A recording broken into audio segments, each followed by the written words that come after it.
All right, welcome back, folks, to yet another episode of Fresh Juice, an indie game podcast. We talk about everything and anything about indie games. I'm one of your hosts, Tommy Fresh, and joined as always on the other side, it is Maddie the Juicer. No, Maddie Juice. What is up, everybody? It's great to be here. We broke through the 20 episode mark last episode, so we're cruising. We're almost at the half year mark here, Tommy, for the Fresh Juice show, right? What is that, 26? It'd be 26, 52 weeks in a year. Yeah. Pretty well. We're getting close. We're getting close. And we got a good one today. We're going to be talking about Helskate, which is a game. It's got a good amount of hype around it. For those of you who don't know about it, we'll tell you all about it later in the show. But I know we got to do a little catch up here, Tommy. Yeah. We had a busy weekend, I think both of us. But what's going on with you? What'd you do this weekend in the past week since we last chatted? Yeah, I let's see. I over the weekend went to Dave and Buster's for my sister-in-law's birthday. Her birthday was on Valentine's Day, so we celebrated it over the weekend. And man, a lot of kids there. This was a Dave and Buster's in Woodbridge, if you're familiar with that. It's attached to the mall. So a lot of kids. Usually, I don't know. We've been to Dave and Buster's before, but it's probably not been like peak times. So like there's like less kids, obviously, and it's fun, good time. But yeah, we went there. I got a beer that was skunked. It was bad. It was a weird experience overall. Just like from the food standpoint, the games were fun and everything. So I enjoyed that. And let's see, what else did I do? Picked up some Helldivers a few days ago, so I've been playing a good amount of that when work's not insane. And yeah, just that's about it. Really, just trying to honestly at this point just carve out time to play games for the show and Helldivers. I'm just like fully bought in, and we'll talk about that. That's my rec room, just as a spoiler there, as you could probably guess, listeners. But yeah, that's what's been going on basically. But what about you, Tommy? That's good. That's good. I mean, Dave and Buster's is a wild place, right? Mm-hmm. You know, we've been there for your 21st birthday. Yeah. Yep. that was a lot of fun. I've been the one like in Myrtle Beach that was weird.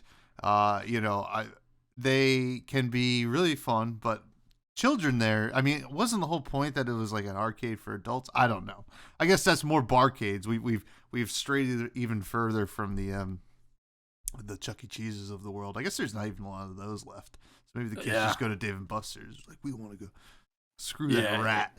It could be that it was like attached to the mall too. Like I don't know, but there were like little kids on the floor screaming. It was like nuts. There's so many kids. Yeah, but you're right. I kind of forgot that Dave and Buster's D&B's was meant for the adults initially, I guess. But yeah, who knows? Maybe that's not happening so much anymore. Yeah. I mean, I don't know. Whatever. Yeah, to each their own. Actually, something that happened in my week kind of relates to that as well. But first, on Saturday, I played in a Road to Nationals event for Flesh and Blood.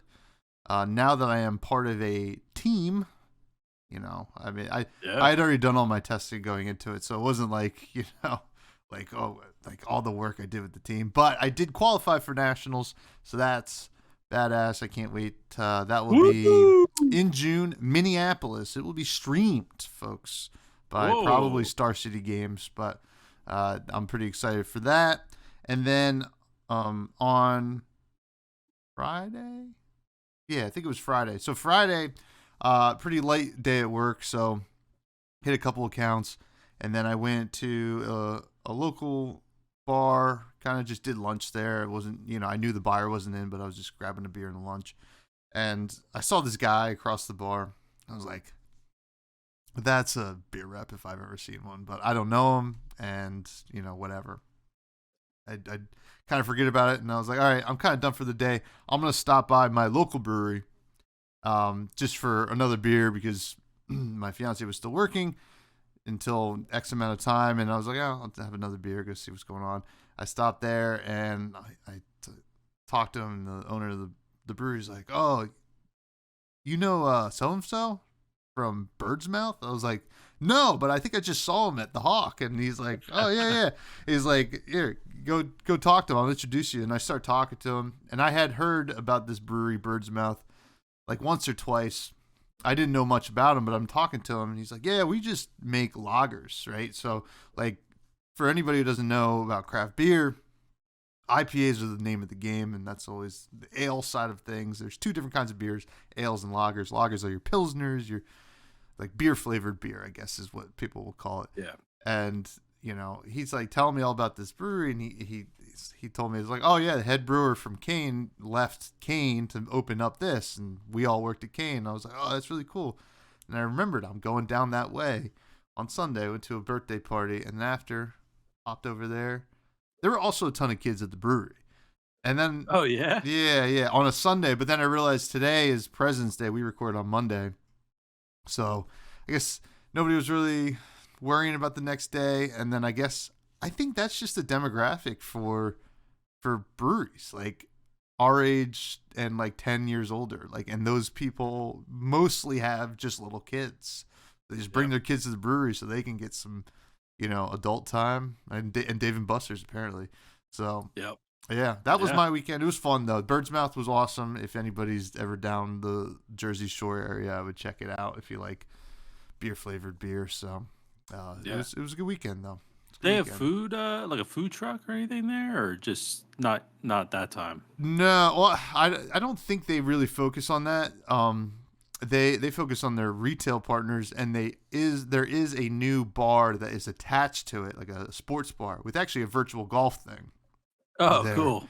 That you can scan a code at the brewery to have them deliver food over, and they sell their beer to that bar. So like it's like a nice little thing. So it's a heaven. It sounds like heaven, right there. Heaven. But yeah, that's the week though. Flesh and Blood. I've been playing a lot of Flesh and Blood, and you would think after I like win something, I'm like, all right, I can take a step back. And no, it just keeps my mind going even more. I'm like, well, what if I do this? Now that I have like some time not to worry about the thing that I knew was good, I'm gonna make something else good. I'm like, so tinkering. I'm a tinkerer. But we do have a great show. Helskate is the game, folks. And I'm interested to see what Maddie has to say about it. I definitely have some opinions too. But before that, not a lot of news out in the indie game world. Please check out the Fresh Juice Discord for sure. Because we do have a whole channel where we get game reveals just botted in. And that's actually where I find a lot of games that I think that look kind of cool. I just kind of pay attention to that channel. But also, your Rec Room is taking the world by storm. I know it's not an indie game, but there is some stuff to talk about here. Yeah, so I just threw this article in since it was a light week, and it's just talking about Helldivers 2 and kind of just taking the world by storm. It's seen over 400,000 concurrent players. I think closer to 500,000 now, just on Steam. So it's available on Steam and PS5. So it's definitely probably close to like the million mark, I'd say, with concurrent players. They've been having a lot of server issues because of it, but they're working on fixing that. But yeah, it's really just taking the world by storm, and it's a $40 game. I think that's like a big kind of talking point, right? Of like so far this year, we've seen like Pal World, we've seen Helldivers, like just taking the world by storm and not costing $70 or even $60 for those experiences.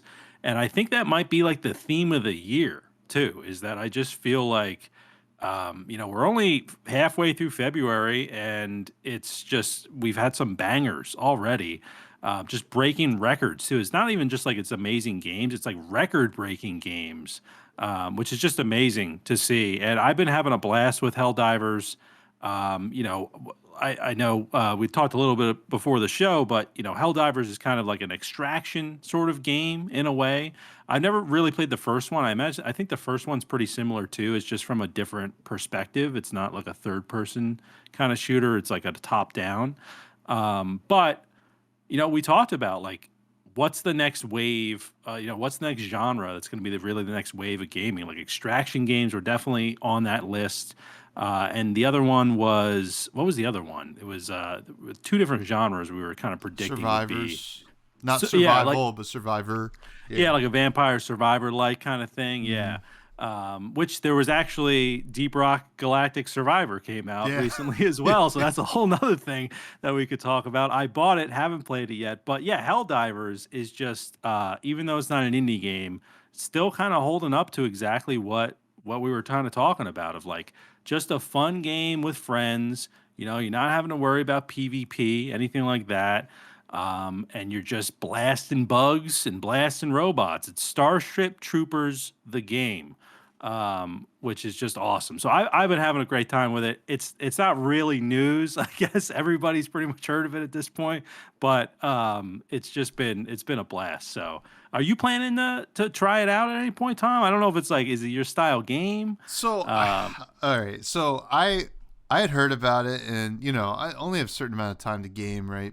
With Flesh and Blood and the indie games, but this is kind of like trying. It's almost sinking its teeth into me. Like I'm thinking about getting it. I don't know if I have enough space on my computer right now. So like, um, which actually I should probably look into like an external hard drive at some point. But yeah. I want to play it. I assume my computer can handle it. I hope, but it's handled most of the things that we've played so far. So I do want to see it, but like the extraction part of it is pretty interesting. Like it's striking a chord. I don't know if it is the $40 thing.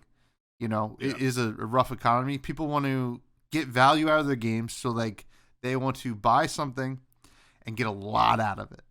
And you can get that with some $70 games, but like if you can get it out of a $40 game, this is better, right? Like why would you spend almost double that?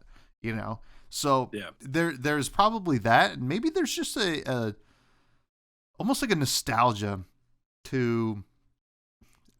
This is gonna sound weird, but like in lockdown, like COVID lockdown, like a lot of people were just gaming with their friends because that was like you just had more time to do that. And some people will say, yeah, the virus sucked, but I kind of look back on that as like a really fun time in my life because I just got the game with my bros, my boys, my friends. So like, maybe the idea of just queuing up with some friends and hopping into this world where you're shooting bugs and aliens, that sounds kind of nice. Like there's no pressure, right? Yeah. It's like everybody's kind of getting faced with the same like threat, so that's kind of cool. So I don't know, it's cool, and I do love Starship Troopers, so like that also makes me want to play it, and it also reminds me, like from what I've seen, the movie Edge of Tomorrow. Yeah. I don't know if you ever saw it. Tom Cruise. It's basically Groundhog Day, but it's fighting aliens. Yeah. And that movie's awesome. I mean, so like That's a great point too. I never thought about that. Basically, Groundhog Day, but you're fighting aliens. Yeah, That's so true. Yeah, I mean, it's a cool concept. I like Groundhog Day. I like Edge of Tomorrow. So it was, it's pretty cool. So I definitely want to check it out, and like I hope that we get more indie games that kind of create this experience and learn from this, and like, hey, we can give a really good value game at like $40, and like I think that's like the top end for an indie game, right? So like if they're like, well, I mean, if we can compete at that level, that's fine, or we can even go a little bit lower, and then you're even like beating out the Helldiver 2 competition and stuff like that. It's pretty interesting. Yeah, I wonder if this could be an important year for these games releasing at this price point, or I know Pal World was $30, but around that similar price point, are we going to start to see heavy competition with like the AAA guys? Even though this is AAA, it's published by Sony, but or funded by Sony, but still like will probably not Call of Duty, but maybe some of the bigger games, are they going to be like, hey, we're going to go back to the $60 price point because we're just seeing so many people like the lower price point. Maybe they'll reduce it from 70 to 60 because it kind of seemed, at least last year, it started the trajectory of like, all right, all these studios are going from $60 to $70. But now it seems like the start of this year, it's like the opposite, where studios can, like, they realize that, like, we don't need to overcharge for our game. If it's a really good game, we're going to get a lot of people to buy it, which is exactly what happened with Power World and Helldivers. And one thing just about Helldivers, and maybe I don't know if the listeners will kind of relate to this, but something interesting about it is that the developer of Helldivers 2, and I guess Helldivers 1, potentially, I'm not 100% sure, but it's Arrowhead Games. Do you remember what Arrowhead Games did by any chance, Tom? No, it sounds familiar though. They created the latest version of Gauntlet on Steam, Oh my like back God. in like 2012 or whenever that was. I don't even remember when that was. I was like, this seems so familiar. I looked on their website, and yeah, they did that version of Gauntlet that wasn't that it wasn't that good. Yeah, yeah. That version of Gauntlet, like compared to the old ones, but yeah, I was like, oh my god, like they're coming out swinging with Helldivers 2 compared to like the last time I played an Arrowhead Games game, but pretty wild. Okay, so that's pretty crazy. Also, you mentioned that maybe the first Helldivers was top down. That also starts to make more sense with Gauntlet, right? Them Yeah. having developed Gauntlet. Um, now I really want now I want that, what do you call it, property, that IP, the Gauntlet Yeah. IP, to be in some kind of extraction game, right? How cool would it be? It's Oh still yeah. Gauntlet, you still do the top down dungeon crawling, but you're just running out and doing extraction stuff, almost a lot like Dungeon Born, which you talked about last week. I Yeah. mean, there's the $1 million idea. Sell it There for it is. $35. I don't know. We're gonna start, seeing some big stuff. Yeah, write that down. Yeah. Rob. Yeah. Clip No, it. that's an awesome idea, because like imagine even like procedural levels, right? Like every Mm-hmm. time you drop in with your friends, it's different, right? Yeah.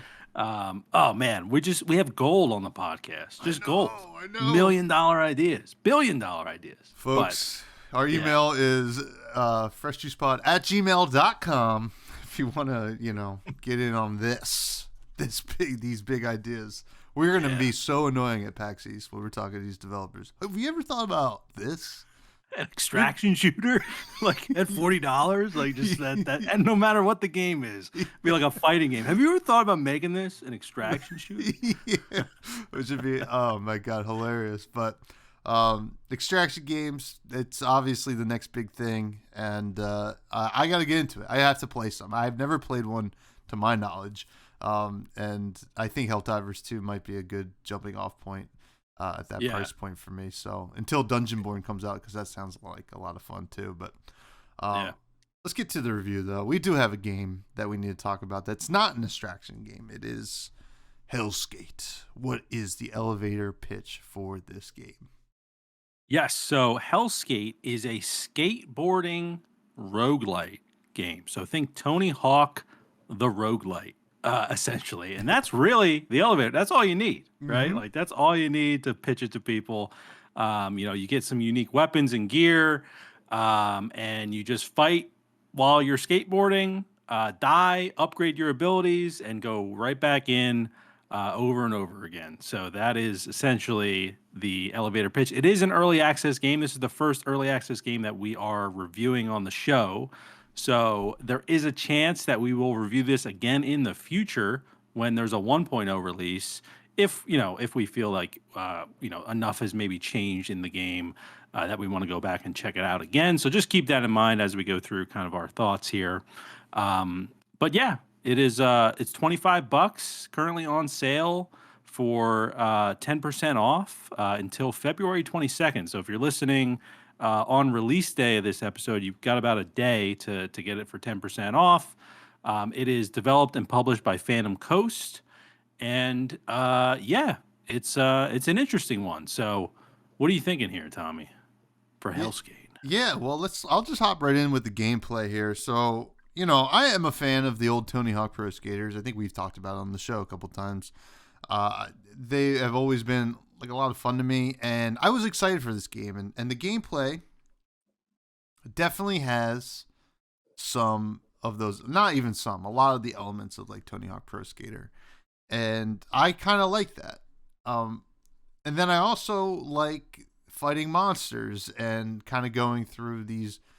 I guess I mean they're dungeons, but it's just like outdoor like skate parks and like Yeah. urban landscapes, which is kind of cool and there's a lot of good there, but there's also like a lot of bad. This one has me like really conflicted because at one moment I'm like I sometimes I just want to skate, and then sometimes I just want to focus on monsters, and it doesn't let you really do that. Like you can just skate if you want, but like you have to kill the monsters if you want to progress through the story. And the things that you unlocks can be cool, but they're not always super clear. I think there's like a lot that is just not clear in this game, especially with the gameplay, because you'll get like combos. Basically, you unlock combos where like this attack will do extra damage if you do this kind of certain set of buttons in a row when you do a grind or something like that. And that's cool, but then like it's all happening so fast. It's like it's not very intuitive, I felt like. You almost wish that the fighting, I guess, bonuses you unlock and like the extra gear and stuff like that. I wish it was more like it's just gear and different stuff rather than new moves for you. Like there should be more enemies that require you to be good at skateboarding in the game, not in real life, but in the game. But it's like Yeah. like there are some like there's certain like worms that you can like grind on and like chop the like little nodes on top of their back, but that kind of was really it. And then I guess there's ones up on the wall, but really there's no skill to that. And I thought that was kind of because you just like jump up and you kind of lock in with your sword, so you can start killing it right away. So it's like weird. Like at times I was like having like a lot of fun playing this game and just skating around, grinding, and then jumping off trying to kill an enemy. But then other times it just felt so messy. Like and it certainly is very much an early access game, right? They're I'll skip forward to the performance. There were bugs galore for me. So at this point, I don't know if it's really a great, what do you call it, like a representation of what the game is. But the core mechanics are really cool and really neat. It just feels a little bit all over the place and not what I expect. Not no, I shouldn't say expect, because I don't really try to come in with any expectations. It's not what you would think based on what the game's giving you. And also I felt like the kind of tutorial-esque stuff was not that helpful, but that's my thoughts on the game so far. At times really fun, at times just kind of like what I feel like there's no purpose to this, and that's where I was at. Yeah, I definitely agree with a lot of your points there. I think, I thought the gameplay loop was fine. This game really for me, like the concept was great, but I'm not super crazy about the execution. And I honestly don't know if, I know it's early access, but I don't know if what I don't like about the game is something that would even be addressed from early access to like full release. So it's like core issues, I guess, with the game for me. So like the gameplay loop is fine. You start in like a lobby area where there's some vendors and you can purchase new boards, upgrade stuff, buy some passive abilities, things like that.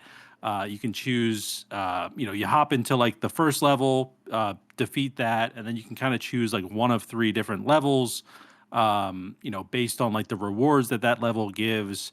You get upgrades, obviously, like one of three upgrades as you're kind of playing. So some of them are like trick based, like you mentioned, where like it'll hurt enemies based on like the amount of tricks that you do. Other ones are more like passive kind of abilities. And yeah, your goal is just really just like defeating enemies and completing challenges. But the biggest issue for me was like the level design.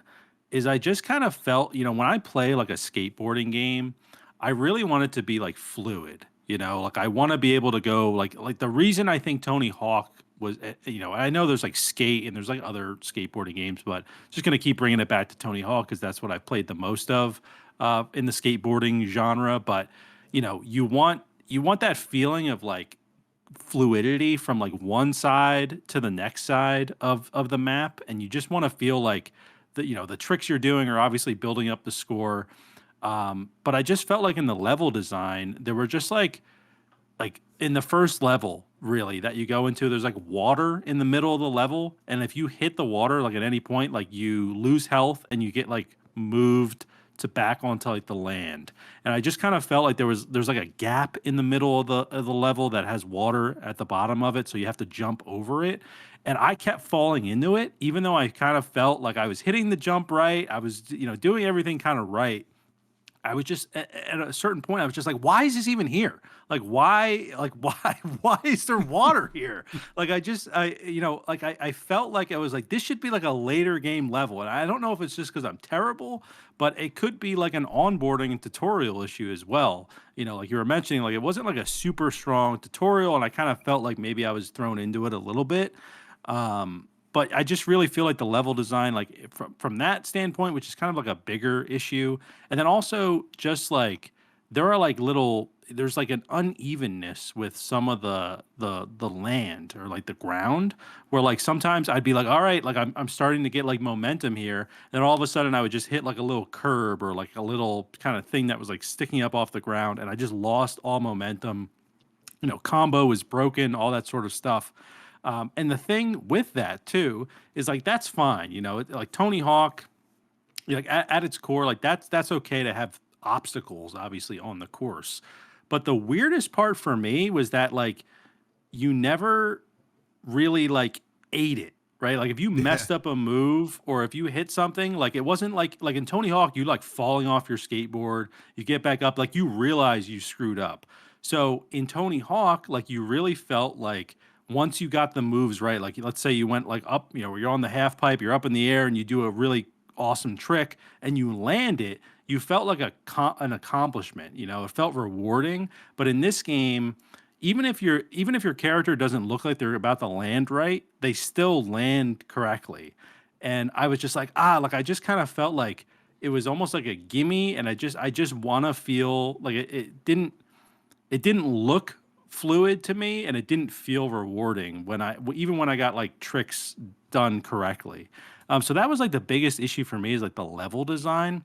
I think it's a really cool concept, of just like defeating enemies. But I agree, like, I almost wish that like I don't know. I kind of felt like maybe the enemies like weren't even really necessary, like in the way that they were placed in the levels. Like I could see this game kind of having a different layout, like if the levels were different, where maybe the first level is like this huge half pipe that you're kind of going down, and every time you're up in the air, then you hit an enemy, and you're just kind of going down through it. Or I just felt like the enemies, yeah, could be kind of integrated into the level a little bit more.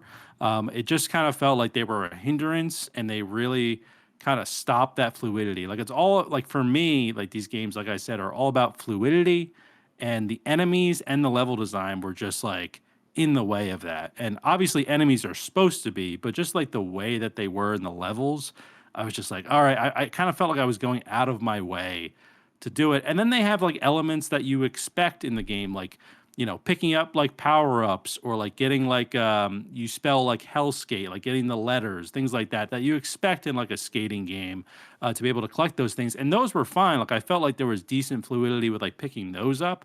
But as far as like the enemies, it just kind of felt like they were thrown into the game. And honestly, I don't know if the level design is something that can be addressed for the full release of the game. So try not to be too harsh on it because I do think that there is a decent learning curve to the game, and Yeah. maybe it's just something I didn't get over, and maybe there's people that are really good at the game that can kind of maneuver around those things. But if it's like the first level, like I can understand that being kind of an end game sort of thing. But I just kind of felt like it should have a little bit more gradual buildup of like learning everything. I'm not sure if that's how you're feeling, but Yeah. that's just the level does not really bother me in the game. I agree because there were times when I just felt like I first of all should be able to just keep going, right? But there were always a box, right? And like part of me almost wishes it like was like you could have done like a long level like thinking almost like Yeah. maybe a Sonic, like a 3D Sonic where you just keep going, just like beat enemies, as you're going on your skateboard. Like you have I think the reality is this might just not be a good combination, skateboarding and like beat 'em Yeah. up or whatever, roguelite. I mean, I think you could have this with roguelite, that's a pretty blanket term, but like the beat 'em up and or hack and slash, whatever you want to call it, hack and slash and skateboarding, I don't know if it would ever work. I think if it were to work, you would almost need like a level that's focused on the skateboarding, right? Yeah. And there happens to be enemies. And then you can almost do a thing like when it gets to like a harder boss or like a tougher slew of enemies, it's almost like a Super Mario Sunshine when you go into a certain level where evil Mario would take away the flood thing, and you had to do it Yeah. like without your skateboard, right? Like, and you just got to run around and hack and slash. I think something like that. So I don't know. I think that it might just not be a good combination, and it's tough. You gotta throw it at the wall sometimes. Like we talk about, yeah, we want to see more combinations of things. This might not be one that really makes sense in the end. So, Yeah. but at times I was like, okay, this is pretty cool, and then other times I was like, I don't really get it, which is a shame. Now, it does have a lot of flavor and story and characters. I will say that was kind of cool. It felt like you kind of understood who your character was, and basically he's this like fallen angel kind of thing that lives in this hellscape kind of thing, and there is like an evil corporate boss man that everybody's like, yeah, there's nothing wrong with him, but he's just kind of a jerk or whatever. But he's like, no, he's the worst, and he's Yeah. the reason all these monsters exist. So you have that, and you have like your side characters back at the base, or the like it's like a mall or something like that, where you have like your shops and stuff like that. So I enjoyed that flavor aspect of it for the story. But what about you? Yeah, no, I thought that was fine. I thought like each character had its own kind of vibe to them when you're chatting with them. There was like a comedic tone as well in the story, which I thought was good. They kept it pretty light, and yeah, no, I actually thought the story was like pretty interesting overall, and it kind of ties into like the art. I feel like as well, like you mentioned, like the fallen angel, which I know is like the next thing we want to talk about. So just like getting into the art, you know, like the character design is really cool. Like your character kind of has one kind of fallen angel wing, which I think like you kind of build upon that as you play through the game. I believe just Mhm. based on I didn't get that far into the game to figure that out, but just based on like some of the promotional material, like it seemed like you started with one wing and then you end up with like two, and it might be based on like abilities you have and things like that. But overall, like I thought the art of the game was cool. It kind of gave me Sunset Overdrive vibes. Mhm. For anyone who played that like on Xbox One when it came out, kind of got some vibes of that there. I did think the UI was a little bit busy though, and that's something that obviously I think you're always kind of getting the first draft of like a UI and like early access games, and they build upon that for full release. But I did think it was a little bit busy, and maybe like it just had a learning curve to it. Even like in the shops, things like that. I think you had mentioned like it can be a little confusing of like what you're buying and kind of what it does. But I think those are things that can be improved. I did find it weird though, and this is maybe on like the gameplay side, that like the exit button for like menus was Y. Yeah. I kind of find that I kept hitting B and nothing would happen. I'm like, oh, I gotta hit Y. That's probably something I could have changed in the settings, maybe. But overall, like I thought the art was pretty successful in the game. Like the enemies stand out. They're pretty bright and red. It's easy to see like what the enemies are. But I did think like overall, like even outside the UI, it can get a little bit busy. Enemies are targeting you. There's like a big arrow kind of pointing towards you. It can get a little bit busy, but like I did think like overall the art was good. But what are you thinking about it? Yeah, I think it has a great vibe that it's going for, and in a lot of ways does achieve it. I agree with the busyness. There's just a lot going on, and Yeah. and sometimes it takes away from even the gameplay experience where you're just like what okay, what am I supposed to be looking at? There's like an indicator here, but I can't even really tell where it's coming from, and that was tough. Like I mean, maybe if you're used to it, I don't even want to think that because I think it should. I think I want to think that I have a normal view on games. So like Yeah. perhaps that for me it was just too much, and like a lot wasn't clear, and I want something to be clear, especially on a roguelite, because the roguelites are already super open ended, right? And that's just what it is. And then also something I did have a note on this for the visuals.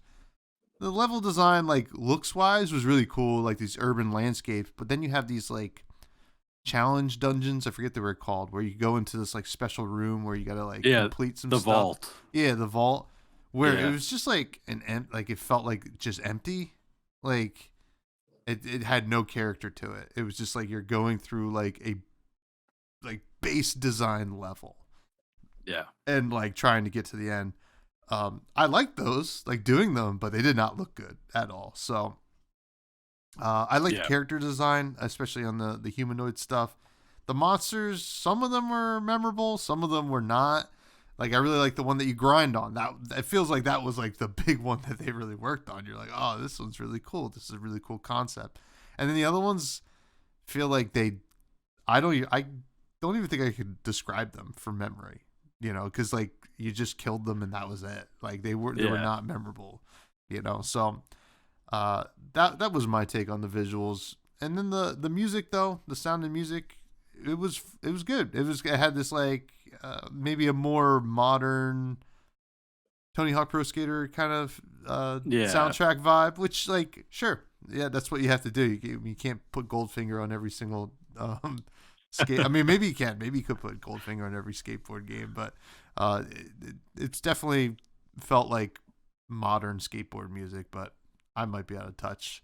I'm 32 years old, so Yeah. Yeah. No, definitely like punk rocky, like Tony Hawk ish like modern vibes is what I wrote down. Yeah, the music was good. It was fine.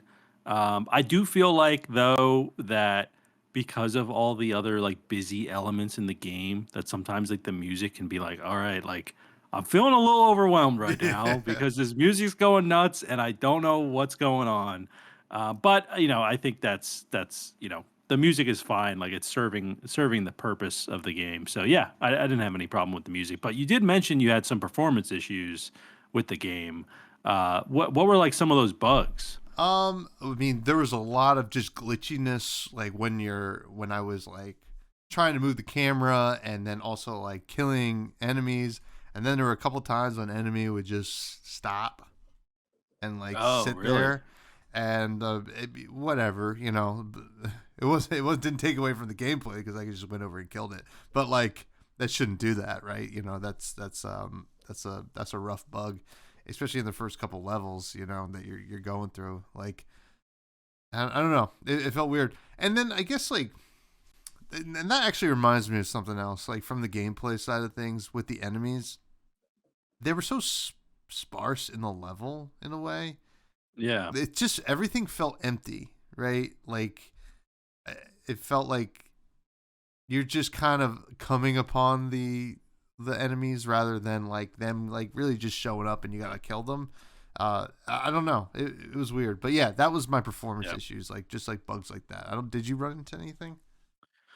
I had some like just some optimization issues when playing where I could just notice like there were a little bit of like frame rate drops and things like that while playing. Didn't have any noticeable issues, at least with like the enemies like freezing or anything like that. But yeah, it was easy to tell, like you said, that it was an early access game. So it's hard to knock it too much on like the performance side of things in that category, just because we know it'll get better, and that's just kind of the state they wanted to kind of release it in, because they know everybody who's playing it's going to help do bug reporting, all that sort of stuff. Um, and yeah, I do agree also just on the gameplay side of like the sparseness of the enemies.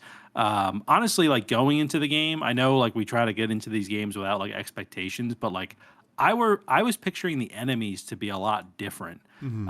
and just like the way that you kind of fought them to be different, rather than them just kind of like sitting in the level and waiting for you essentially to kind of come up to them and attack them.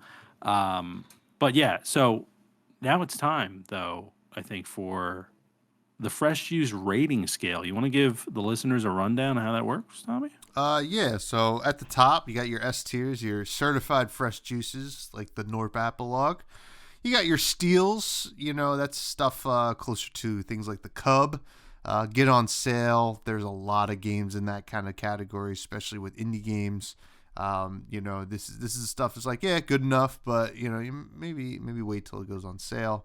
Manager special, maybe if you're really bored or really into the genre, you should check out those games.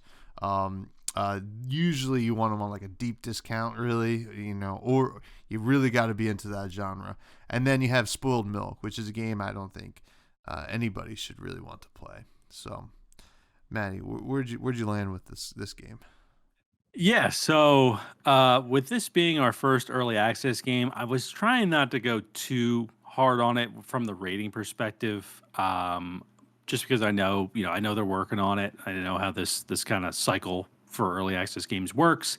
So I'm giving this an on sale rating, and it kind of ties into what we were talking about earlier in the show, right? Where we had Pal World come out $30, Helldivers $40, and those are like really like feature complete games at the end of the day. So this one for $25, I'm kind of thinking, in its current state, I would try to even find it on a bigger discount than 10%. I know it's on 10% right now if you're listening when this episode releases, but for me, I would kind of think maybe like a 50% sale would maybe make this feel a little worth it, because I do see the potential of the game. Like I think that if they make the right decisions, it could be great. But like you said, this could also just be one of those situations where like the genre mixing doesn't work too well.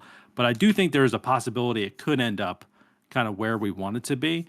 So for me, I'm giving it on sale, kind of right in the middle there. But curious to know, what are you giving it, Tom? Yeah, I'm going to give it a pretty low get on sale. It's almost bordering manager special. I'm not going to give it manager special because it isn't early access. It is a valiant effort of combining these two genres, and I do think that there is still a lot of potential there.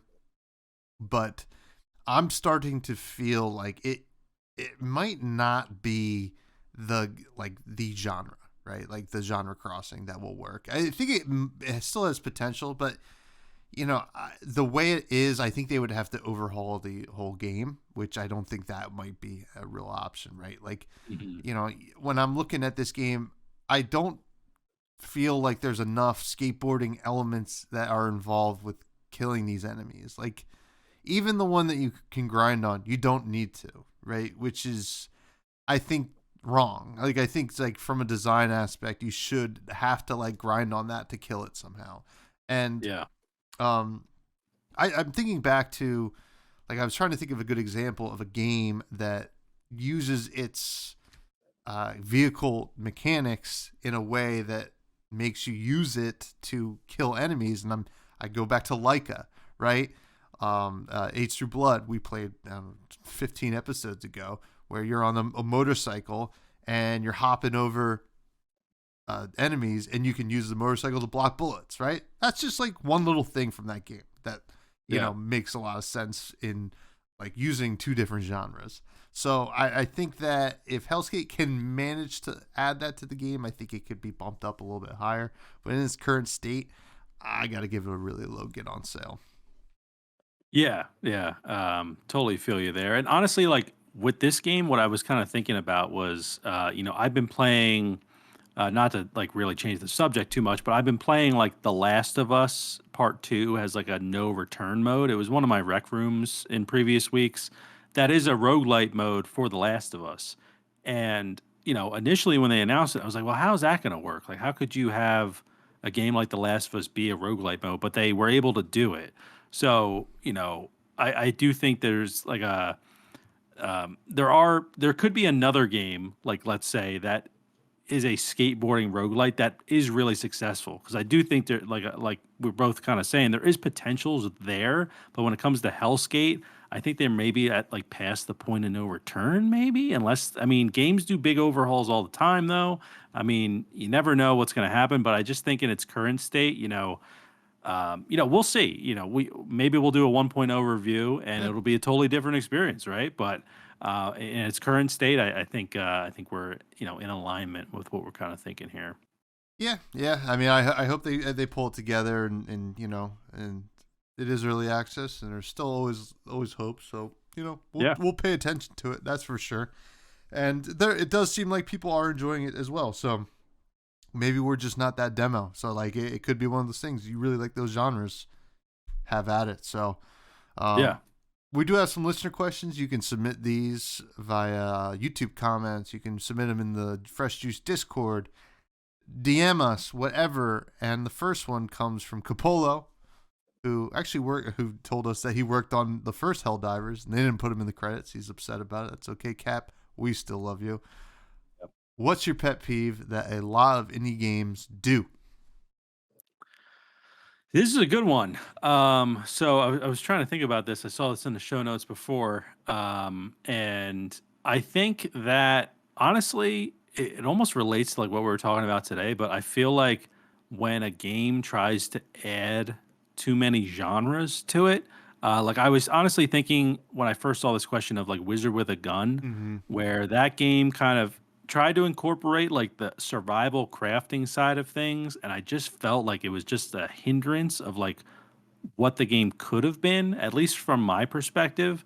So that would be my pet peeve, is like a game trying to do too much. I think that a game like Helldivers is so successful, and I know it's not an indie game, but it's so successful because it knows what it wants to be. And sometimes indie games, especially if it's like a one-man development team, they have probably a million ideas of what they want their game to be, and it can be tough to really nail that down, especially if they're working on that game over like 5 or 6 years, right, or whatever it is, a really long time.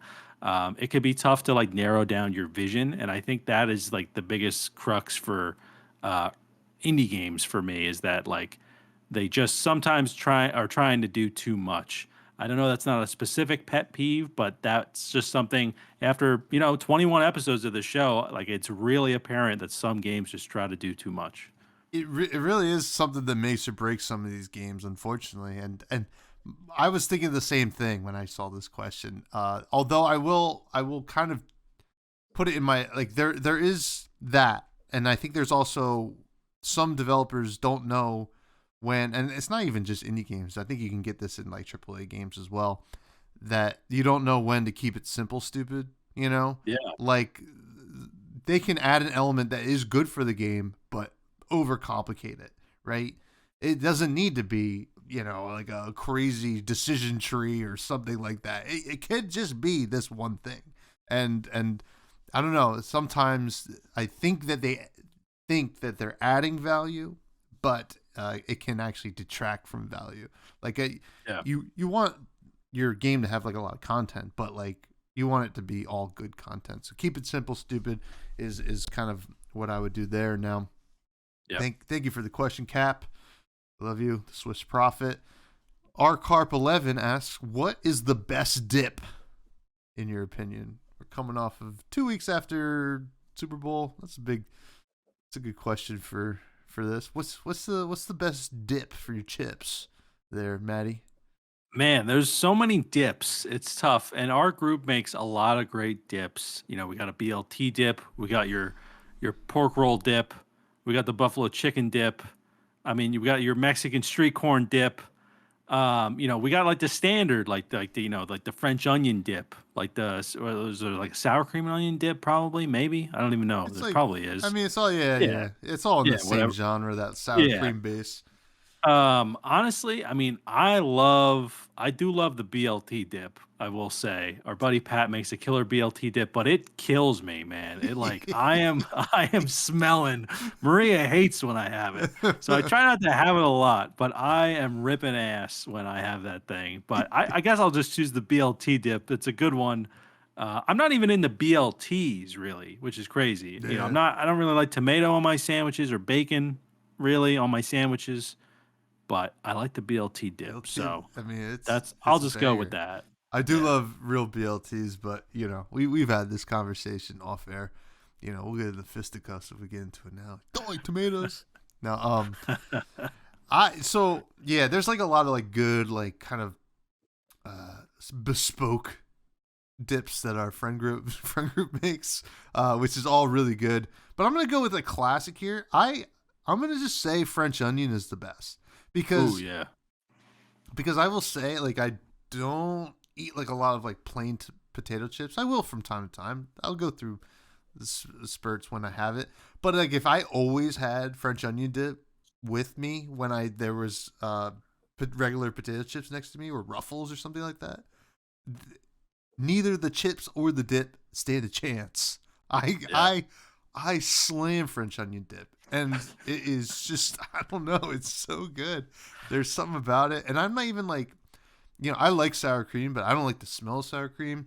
So like, Mm, I just have to eat it real quick before I smell it, and it's like, oh, it's really good. But like even French onion dip, I don't care. Like good. yeah. So yeah, Would you eat it by the spoonful? there's definitely been times. Okay, I mean, I it's get usually that. just a one of Yeah. spoonful. It's like I don't want to have another chip. I still want some more dip. So I'll just like, you Yeah. know. Now, question about like the smelling of sour cream, because I'm like sometimes sour cream I don't smell it and it's fine. Hmm. Other times I smell it and I'm like I can't do this, and I'm the same way.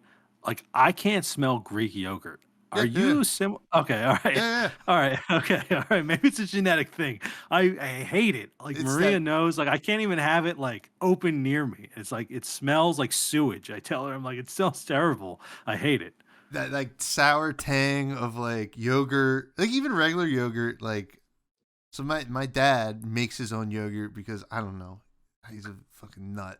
But like he makes his own yogurt, and then the whole house smells bad, and I'm just like, it's just like the Oh my worst. god. So I don't know. I mean, yeah, yeah. There's something about it, man. I'm glad I'm not the only one.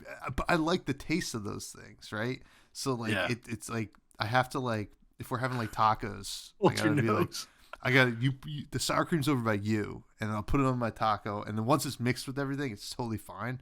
But yeah, Yeah. yeah, hmm, Yeah, I feel you. Also, I just want to give a shout out to Bags, our buddy Bags. He made some killer fried pickle dip for the Super Bowl party. Forgot to mention that during the dips. It was great. Had some. It also, made me gassy as ever, but really great dip. Bags, if you're listening, I hope you make it for future stuff because, I mean, who doesn't like fried pickles or just pickles in general? They're yeah, killer. yeah, bags. I mean, if you're gonna bring good dips, we will miss you at the parties when you don't come. So no, no, we always want you there. That does sound good. We made a pickle dip once too, and it was fuego. Now this brings us to the rec room. It's the end of the show. This is when we recommend something that perhaps isn't an indie game. Matt, you already talked about what yours is. What is it? Yeah, Helldivers 2. Been having a great time playing it. Me and my buddy Pat have played a good amount of it, maybe like 5 or 6 hours, something like that. We're getting some more people on there in the group. Maybe Tommy will join us at some point because we haven't played with a full squad of 4 yet, which we just imagine is just got to be so much better. So, Helldivers 2, I can't recommend it enough. I actually got it for $33 instead of 40. It was on sale. So be on the lookout across the internet. Is there any deal.com? Great website for finding PC game deals. across the web. So yeah, Helldivers 2. That is my recommendation. I think I'm gonna pull the trigger on it. I don't know when I'll be able to play it, but I gotta know what it's like to play Edge of Tomorrow as a game, because Yeah. that's what it looked like to me. I was like, that seems too cool.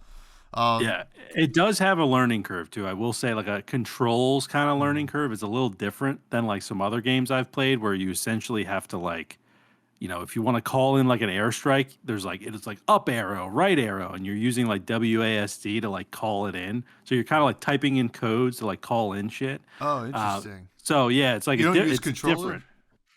I don't use controller, but I'm sure it supports it. Yeah, if Not it's on 100. Oh yeah, PS5, it's right? it's on PS5. Yeah, yeah, it definitely does.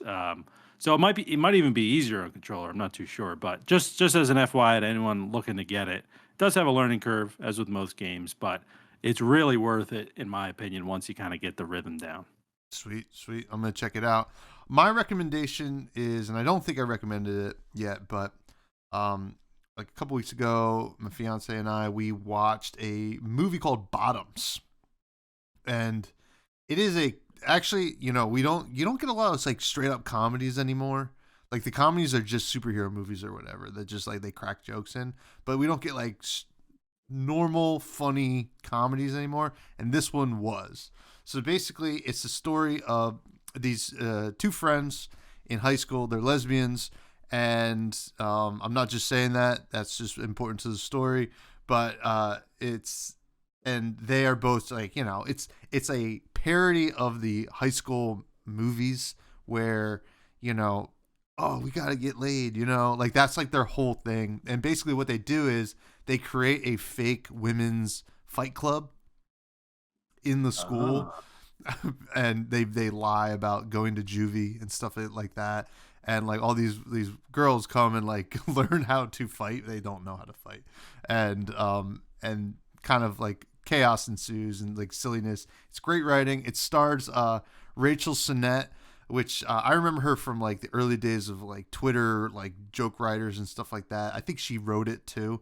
And it has Ao Edebridi, who is I forget what her character's name is in The Bear, but she's from The Bear. Oh, Um, Sydney, yeah, I yeah, think, Sydney in right? The Bear. Yeah, Yeah, yeah. yeah, And she's she's great. Yeah. obviously great in that. She's even better in this. It's like a full comedy role.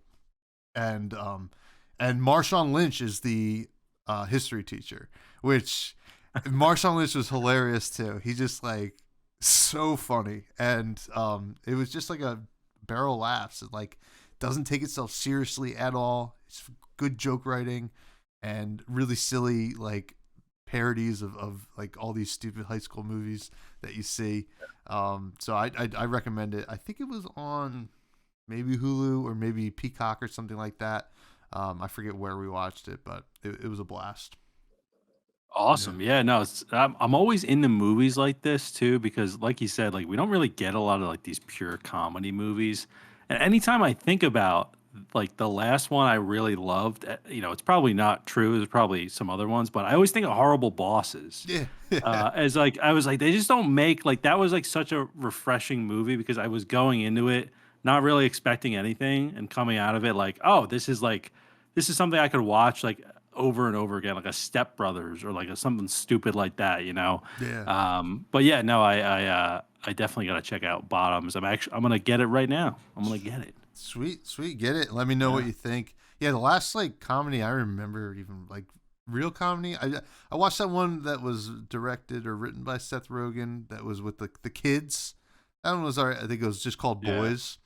And then Game Night was really fun. I really liked Game Night from a Yeah, couple Game years Night ago. was Yeah, good. that was Yeah. hilarious. But yeah. But even that was like still had some like thriller action stuff going on. So like Yeah. Bottoms was a lot of fun. Just pop it on and have a good time. So that's gonna do it Awesome. for the show, man.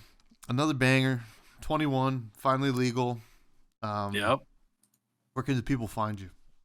Yeah, if you want to find me outside the show, I streamed a little bit of Helldivers on Twitch at Matty Gorm, Gorm, on all the socials and everything. Feel free to check me out over there. I'm going to be posting on, I have a discount Mr. Beast. People say I look like Mr. Beast. So I have a TikTok called Discount Mr. Beast. that I post on. So if you want like stupid videos, feel free to check me out over there. But really, it's at Matty Gorm on all the socials. Sounds good. You can continue to find Yeah. me on Twitter at FreshBudsPod, where I talk about mostly flesh and blood. My other podcast, Fresh and Buds, which is a good one. You check that out as well. And find us on all the social medias at Fresh Juice Pod as well. It's a great way. If you're going to PAX, let us know. PAX East in Boston. Let us know. We're gonna be there. We're gonna be every single developer. Hey, have you ever played Gauntlet? What about extraction games? What if we did like a little bit of both, right? Yeah. Put us in the yeah. You can send a check to Fresh Juice Studios. But yeah, thank you for another great episode, and see you next week when we're gonna review something crazy. We don't know what it is yet. Goodbye. Stay fresh, juice heads. See ya.